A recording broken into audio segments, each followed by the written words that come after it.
Up next, the government releases new recommendations for security at the airport and in the cockpit. And a report from Afghanistan, the situation continues to worsen as more people flee the country. Just part of what you'll see next on Nightly News, and we'll see you back here at 6. America on alert, making the case. America offers evidence to its allies that bin Laden planned the attacks. NBC's Terrorism Task Force has exclusive details.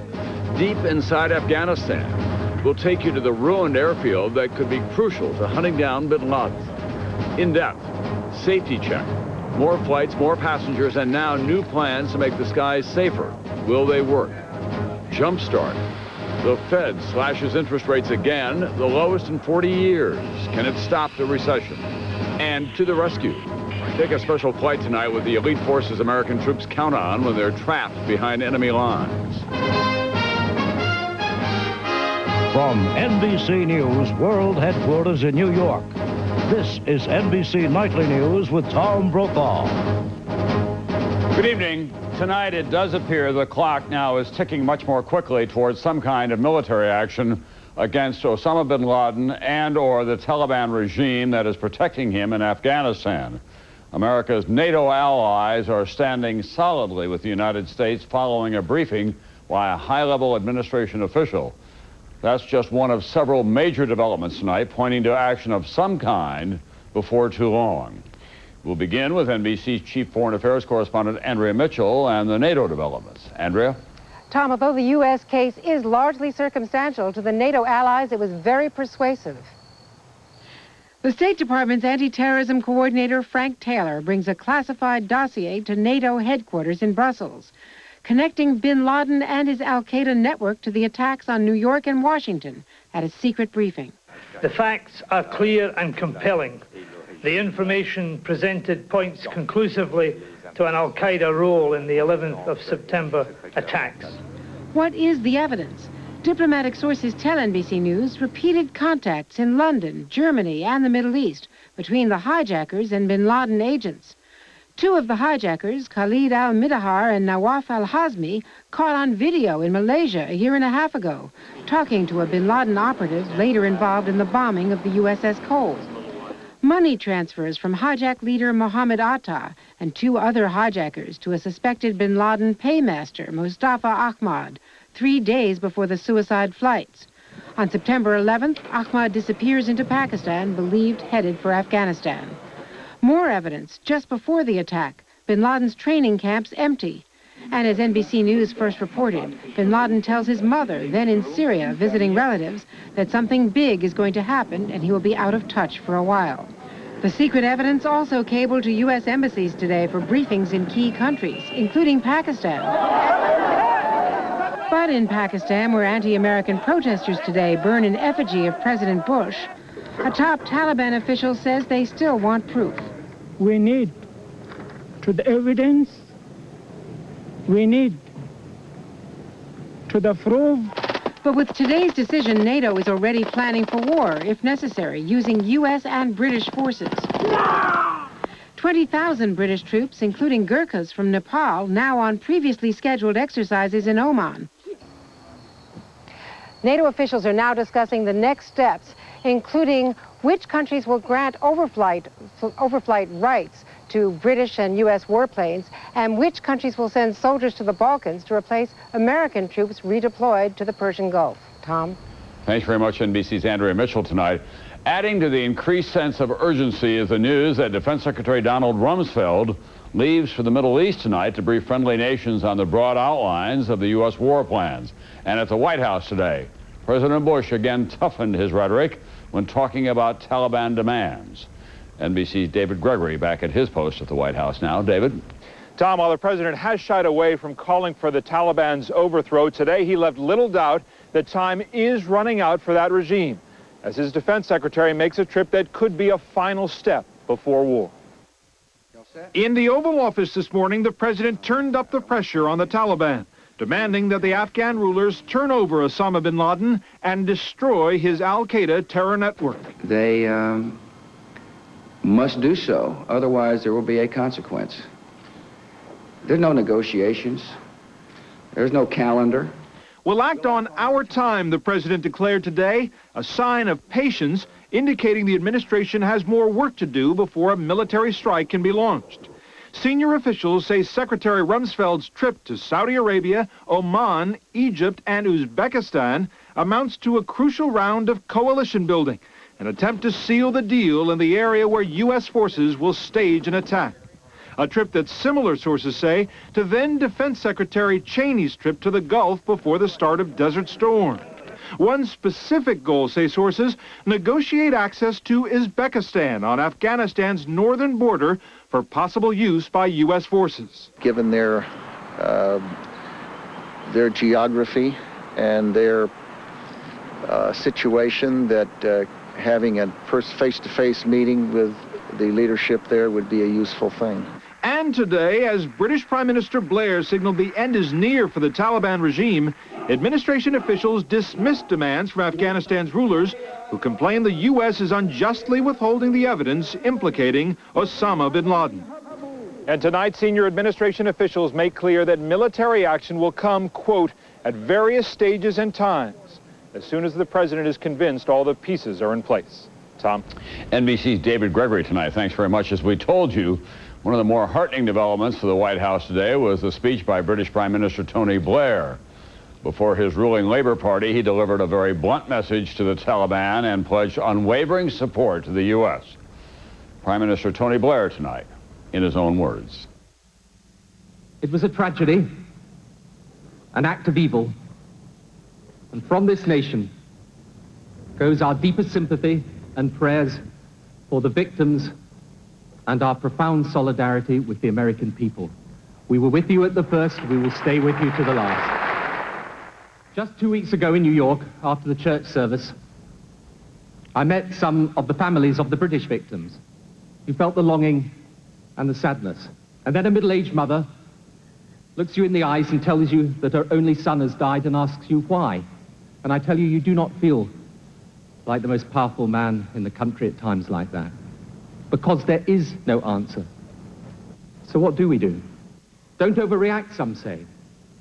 We aren't.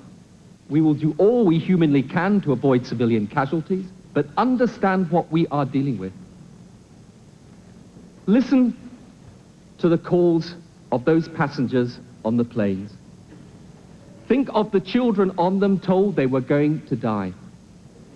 Think of the cruelty beyond our comprehension, as amongst the screams and the anguish of the innocent, those hijackers drove at full throttle planes laden with fuel into buildings where tens of thousands of people worked. So there is no compromise possible with such people. And I say to the Taliban, surrender the terrorists or surrender power. That is your choice.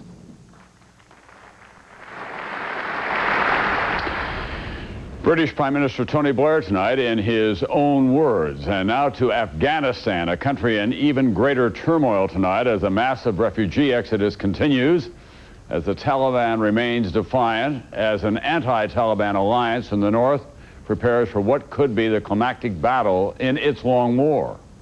NBC's Tom Aspel tonight on that alliance and a crucial piece of real estate.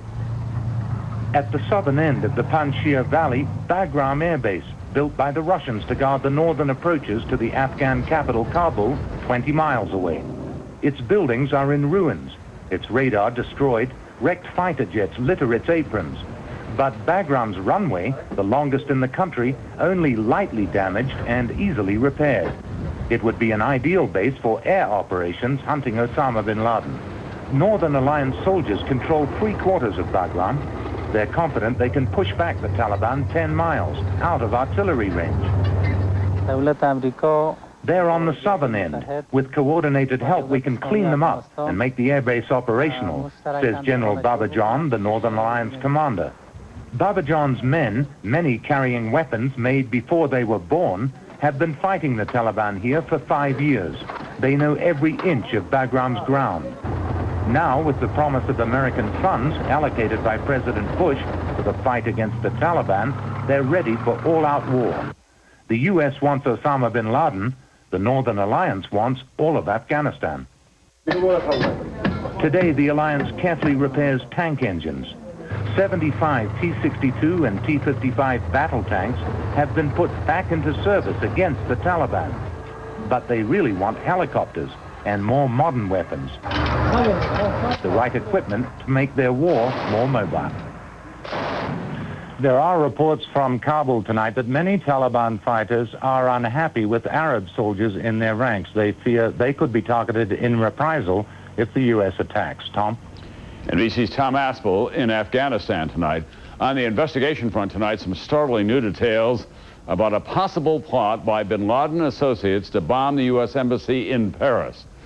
That and some other leads in Europe helping investigators trace the al-Qaeda web back to Afghanistan. From the NBC Terrorism Task Force tonight, here's Pete Williams. Pete? Tom, good evening. French officials tonight say a man they have in custody admits he was asked to arrange for someone to load up a van with explosives, drive it to the U.S. Embassy in Paris, and set it off. French authorities say tonight that Jamel Begal, arrested over the summer, has now told him that he met a key bin Laden aide in Afghanistan who urged him to arrange for the suicide attack if he wanted to be a good Muslim. The French say he told them another man, arrested 2 weeks ago in Belgium, was recruited to drive the van. The attack was to happen by next March. Begal's lawyer says tonight his client denies making the statements, but a French reporter who claims to have seen the confession says authorities consider it critical evidence. This is maybe the first time that they've established that there's a real and direct link between Osama bin Laden and the terrorist cell operating in Europe. Elsewhere overseas, some investigators in Germany now believe the U.S. hijackings may not have been planned there as first thought. More likely, they say, the planning began with terrorist higher-ups in the Middle East. And the Attorney General says tonight there's evidence the attacks were conceived where bin Laden lives. We believe there is evidence that makes it clear that the roots of this activity were in Afghanistan. And we believe that the branches of the activity not only found their way to the United States of America, but were present in substantial ways in Europe. The hottest leads come from following the money to a man named Mustafa Ahmad, long suspected, officials say, of being an alias of Sheikh Saeed, someone they say helped bin Laden manage his money. Tom? Thanks very much, NBC's Pete Williams tonight. I'll be right back with some new moves on air safety, as the president says the only airport that didn't reopen after the attacks now will open. Why do I eat healthy choices? Sesame chicken, beef tips portobello, chicken parmesan. Why? Why? Because it tastes great. Why? Because my body needs balanced nutrition. Why do I eat healthy choices? Why do I eat healthy choices? Why?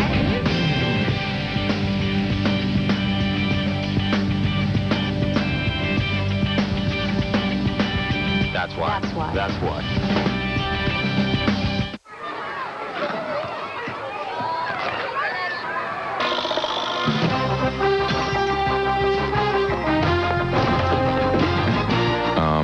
You're not bigger. They're smaller. Mini Oreo.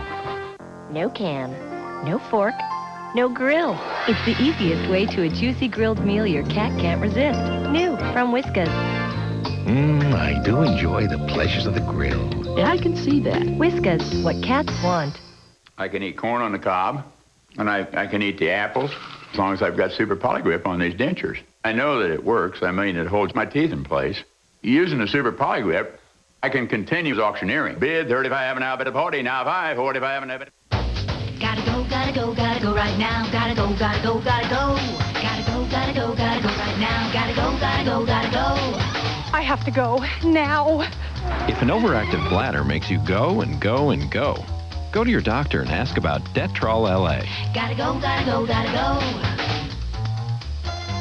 Just one daily dose works for 24 hours to help control bladder contractions and reduces accidents and bathroom visits. Need a break? Not right now. Prescription Detrol LA. You shouldn't take it if you have certain kinds of stomach, urinary, or glaucoma problems. The most common side effects are dry mouth, constipation, abdominal pain, and headache. And I don't have to go right now. Ask your doctor about Detrol LA when you've always got to go. Dateline Tuesday. As they sat on the runway, they were fathers, sisters, brothers, and daughters. But as their plane headed for Washington, they became American heroes. What really happened on Flight 93? Friends and family share stories of incredible bravery.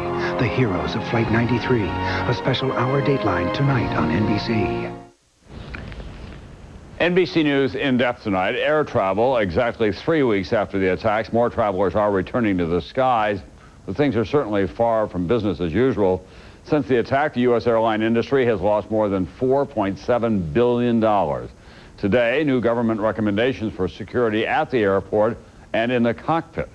NBC's aviation expert Robert Hager tonight has our in-depth report. With air travel easing back now, schedules nearing 80% of normal, planes almost two-thirds full, and some airlines even slashing fares to lure business travelers, President Bush announces Washington's Reagan National Airport will reopen Thursday, casting the decision in terms of U.S. resolve. By opening this airport, we're making yet another statement to the terrorists. You can't win. But in the end, it's economic pressure that wins out here over security concerns about the approach from the north that brings planes within seconds of the CIA, the White House, Pentagon, and Capitol. Economic pressures like the 10,000 jobs the airport supports, tourists it brings to the city. U.S. Airways could go bankrupt without this key hub. And it doesn't hurt that lawmakers like its close inconvenience for trips home. But flights will be limited at first. Shuttles to New York and Boston, and a few planes to 6 other cities, about a quarter the normal schedule, with some sky marshals flying an extra tough screening of passengers. Meantime, more suggestions for beefing up security nationwide. New proposals from that government task force set up after the attack. New instructions for pilots. If there's trouble, never open the cockpit door. A timetable for airlines, 3 months to seal those doors with new locks or steel bars or backup mesh, and a year to install a whole new, stronger door. New training for pilots. Throw hijackers off by suddenly diving the plane or depressurizing it. A study of whether to give flight attendants in the cabin some personal defense like stun guns or mace. And for passengers, a proposal to limit carry-ons to 1 bag plus something like a purse, no more. While on Capitol Hill tonight, there's growing sentiment in both houses to federalize the entire workforce of security screeners at the nation's 200 major airports, appoint officers to man security at smaller airports, and create a new Deputy Secretary of Transportation to oversee all this. Robert Hager, NBC News, Washington. I'll be right back with news on the economy. Another interest rate cut, but is it too late to stop a recession? As an educator, I wanted our architect to see this school with an 8-year-old's wonder. Could he create a launching pad for imaginations, where the environment itself is a teacher, and boredom has nowhere to hide? When you want an architect to build on your vision, call a member of the American Institute of Architects. This is more than a building. Miracles happen here. AIA Architects, building on your vision. 29, 30. Now at Red Lobster, you can get 30 mouth-watering shrimp for just $9.99. Red Lobster, go overboard. Okay, I'm here. Good. I just wanted to make sure that the new computers are ready to ship. They're ready. And they're loaded with the latest operating system? They're loaded. Shh. And your store guys are ready to teach people all the stuff they can do? They're all set. You know, Ted, you're lucky to have a cow for a best friend. Dogs are so overrated.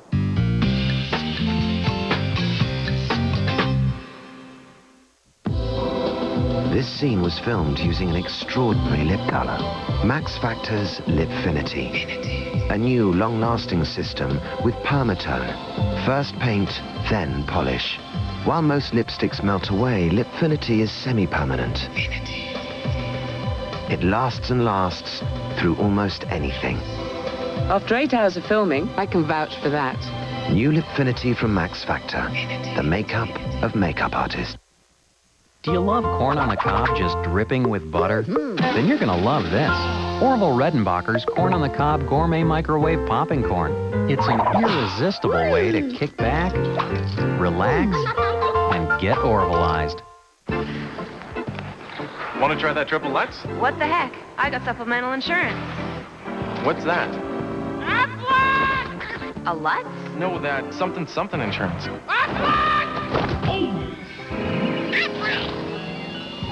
Even the best insurance doesn't give you cash for things like lost pay and other expenses. This does. What does?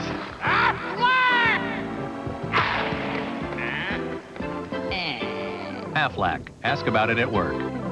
Tomorrow on Today, the market is down, your money is tight, but there may never be a better time to buy a new car. What you need to know right now. Tomorrow on Today. Your safety, how Americans are fighting back. NBC Nightly News tomorrow. The U.S. Postal Service is raising the flag in honor of those who lost their lives in the attack on America. A new first-class stamp featuring a waving stars and stripes. The slogan, "United We Stand," will go on sale nationwide early next month. Lots of news on the economy tonight. The Federal Reserve cut a key interest rate by another half point, the second time in 2 weeks, the 9th time this year. Wall Street had expected the news. The Dow was up late in the day, almost 114 points. NASDAQ gained almost 12 points. Despite all of this, some prominent players, including the president's chief economic advisor, say in the wake of the terrorist attacks, there is no avoiding a recession. Here's NBC's Ann Thompson. Looking to give the shaken economy a boost, today the Federal Reserve cut interest rates to levels not seen in almost 40 years, trying to restore the battered confidence of America's businesses and consumers. I think the Fed wants to be perceived as doing everything in its power to counter, at this moment at least, the recessionary tendencies in the economy. The ripple effect felt here in the upper middle class neighborhoods of northern New Jersey, once lucrative territory for Bob Knoll's home remodeling business. Now his clients are postponing, even canceling major renovations. Since September 11th, you've gone from what size job to what size job? They average $80,000 to $100,000 before, and more recently the calls are like $3,000 to $5,000. Smaller jobs means Bob will hire fewer workers. I don't need the subcontractors, electricians, plumbers, tilemen, spacklers, sheetrockers, and their apprentices and helpers. It's going to go right on down the line. To Ted Laser's building supply company, where Bob normally spends up to $100,000 a year. Our sales are probably going to be greatly affected over the next probably year at least. The uncertainty felt by small businesses across the country that create 2/3 of the new jobs. One survey of owners finds their optimism at its lowest level since 1993. We're afraid to commit resources, which means we don't hire, we don't expand, we don't buy new equipment until we see what's happening. So how can today's Fed cut reverse the ripple effect? Consumers see lower rates on credit card and other debt. They'll spend more, and then eventually that will encourage the business sector to invest more and create jobs. That's the key to recovery. But today, that recovery, economists warn, could now be up to a year away. Ann Thompson, NBC News, Cedar Grove, New Jersey. I'll be right back with an inside look at the rescuers who work behind enemy lines. Beautiful car. 200 horsepower, V6 engine. Got your name written all over it. You like it? I love it. I feel a test drive coming on. You ready? I'm ready. I'm done. I want this car. I will take this car. You've got to take it for a test drive. No, I'm going to take the car. I want it. Let's put this thing on the road. Let's go for a test drive. Test drive over. I want the car. Chevy Impala. I love this car. We'll be there. Johnson, I'd like to see some ideas on saving the company money. I'll be back first thing in the morning. Think. That's the dumbest! Think. Help!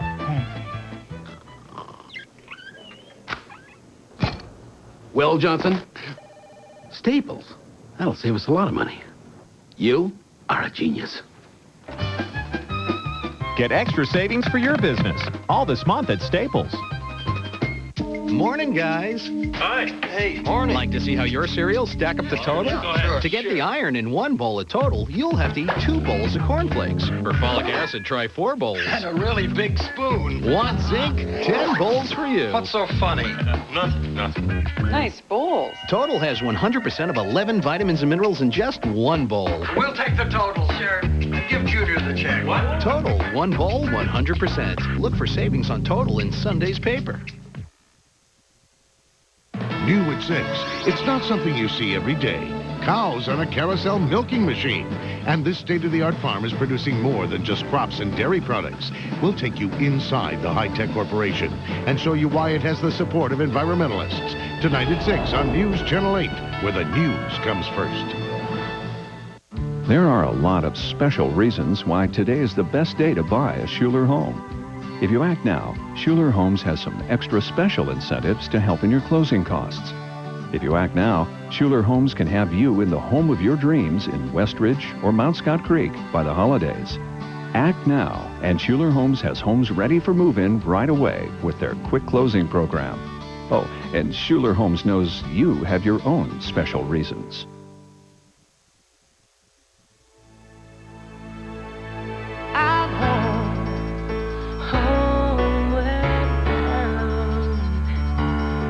I was home, homeward bound.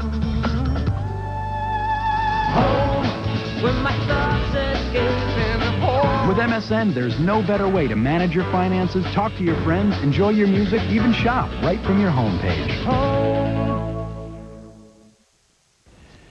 When American military action begins against the terror suspects and their sponsors' warplanes, no doubt will be an important part. And as the Russians learned during their costly war in Afghanistan, those planes can be brought down. What then for the pilots and crew? NBC's Frederica Whitfield tonight on the search and rescue team that makes Rambo look like a primitive. Combat-ready airmen, positioned for battle, heading straight for enemy fire, with one goal in mind. To save someone's life, to me, there's no greater glory than that. Often one of their own, trapped in hostile territory with no way out, such as 2 American pilots, their fighter jets downed in Kosovo in 1999, brought home by U.S. Air Force rescuers like these. We have guys who can rescue people all the way up to 20,000 feet on Mount McKinley. We have guys who can do rescues in the ocean down to about 200 feet. This elite team, the 347th Rescue Wing, trained at South Georgia's Moody Air Force Base to fly in, drop anywhere, day or night. On some of their minds these days, the rugged terrain of Afghanistan, potentially putting their skills to the test. On this day, we went along during a search and rescue training mission. The scenario, an F-16 and its pilot down, not in the southern U.S., but in southern Iraq. It's a drill, but the crew on a C-130 cargo plane and 2 Pavehawk helicopters are serious, with gunners poised to fire up to 4,000 rounds a minute. The firing, along with A-10 fighters circling, helps clear the way for pararescuers to retrieve an injured down pilot. The biggest challenge is you want to get in and out safely. You don't want to add to the problem by getting yourself shot down. Other challenges, refueling in midair and flying as low as 300 feet to avoid enemy radar. Their primary mission, the search and rescue of military personnel in trouble during combat. But more often than not, some of the same skills are used during non-combative evacuations and humanitarian relief efforts worldwide, including saving hundreds in the Mozambique floods last year. But now thoughts are on a coming war, where the next time a scenario like this is played out, it could be real and dangerous. Frederica Whitfield, NBC News, Valdosta, Georgia. That was simulation, but there are some real developments tonight, including Secretary of Defense Donald Rumsfeld leaving for the Middle East, for Saudi Arabia, and for Oman, and then going to Uzbekistan, we presume, to brief friendly nations on America's military plans. That's nightly news for this Tuesday night. Don't forget Dateline tonight at 10, 9 Central. Jane Pauley with an hour-long special report on United Flight 93, the story of bravery as passengers fought back against the hijackers. New details. And for the latest detailed information on all of this, log on to msnbc.com. Don't forget tomorrow morning, I'm Tom Brokaw. I'll see you back here tomorrow night, if not before. That if we don't begin to take action now and alert the public that this is going on under their noses, then we could have an eruption. Tracking hate groups after the attack on America, experts warn they're using fear to boost their rolls. Plus, airlines dropping fares to new lows to get you flying again. And look at a different sort of dairy farm where cows ride carousels. And the waste? It's all recycled. The news at 6 starts now. From KGW, where the news comes first, this is Northwest News Channel.